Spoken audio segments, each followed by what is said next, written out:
So how do you get 1,000 subscribers from a single video in just 7 days?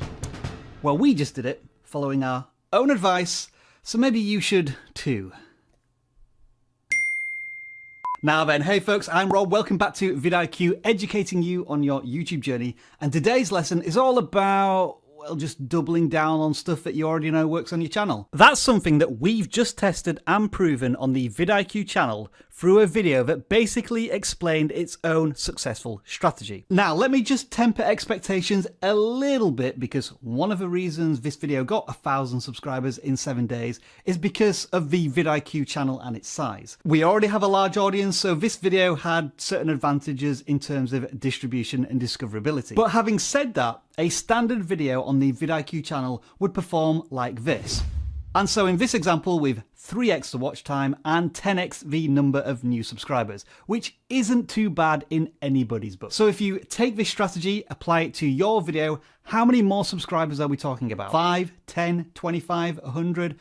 A lot more than usual. Anyway, in a nutshell, this is what the video is about. We looked at the data on the vidIQ channel from 3 different perspectives. The top 5 suggested views as a traffic source, the top 5 search terms as a traffic source, and the most subscribers driven from videos. From all of these videos, we identified a common pattern in that videos we make about how to get more subscribers really resonate with our audience. So we showed our viewers how to do all of this within the video itself while using the same strategy and this data to help us decide on the title and the thumbnail for the video. So here we have a video that contains the strategy that we want to inform viewers about and also the keywords that we want to use.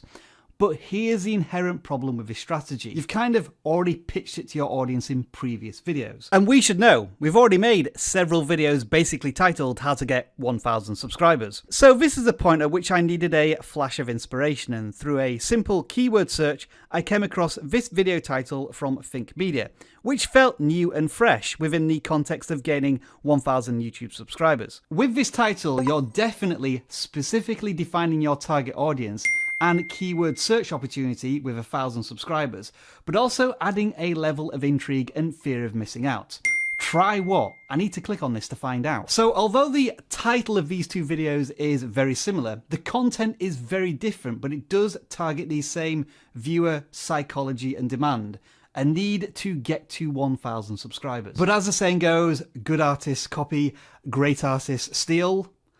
I'm neither one of them, to be honest. Anyway, you can watch the video now here linked on screen if you want, but if you're a regular here at vidIQ, I suspect you already have. In fact, I know you have. More on that later. What I do want to point out, however, is something that I mentioned towards the end of this video. So what I'm doing here is eating my own dog food.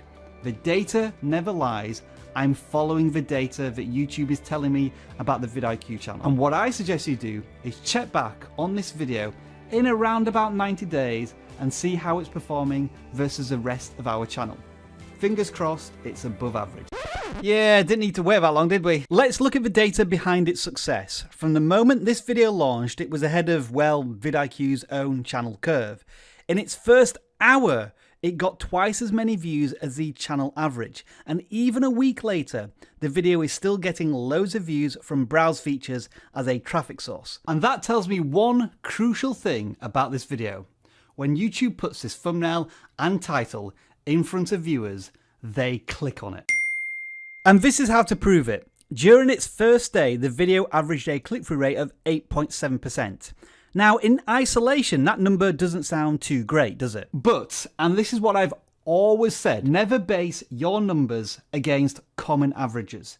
Instead, judge your numbers against your own data set. And when we do that, our channel average click-through rate is a shade over 5%. And so in comparison, this video is doing fantastically well. It's a very positive signal to YouTube, and guess what YouTube is going to do with it? It's going to test this video with a larger audience through recommendations. That's why this percentage for this video is so much higher than the channel average. It's also why when you review the impressions for the video, there are noticeable inclines when YouTube's recommendation system decides to test a video with a brand new bunch of people. Now, one thing this can impact when YouTube tests videos is audience retention. It's at 30%, which isn't great. Usually we hover around 40%. But reassuringly, when we view the data by relative audience retention, the video does perform average or better compared to other videos of a similar length. So this is definitely something to be aware of. When your videos do perform better than usual, you may find that your click-through rate and audience retention is actually lower than usual because YouTube is testing it with audiences that maybe aren't as familiar or as invested in your content. But now we get to the point in this video where I can reveal its true nature.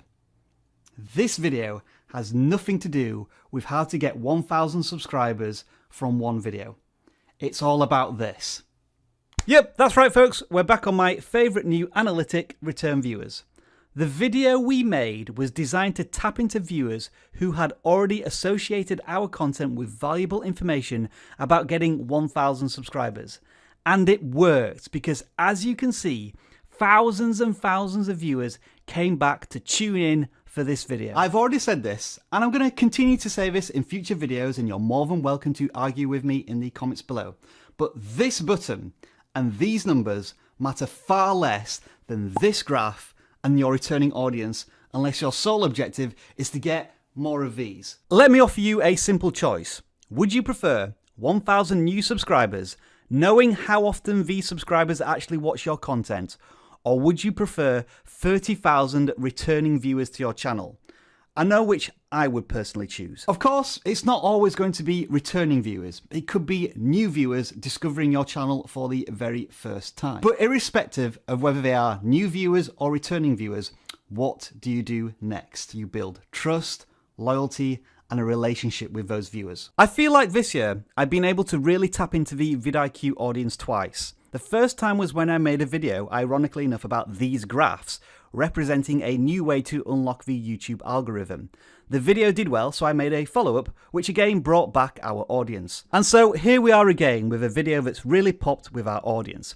How do we as a channel capitalize on this by providing more of the same value to our audience? Well, I'm going to be honest with you folks, and I don't want you to feel as if you've been cheated or anything, but you're watching it right now.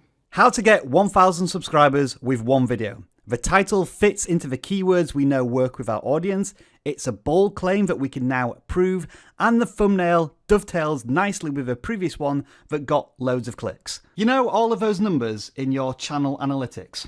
Well, that data never lies. And we made a data-driven decision based on those numbers. And it worked. And you know what? We're doing it all over again. And you know what?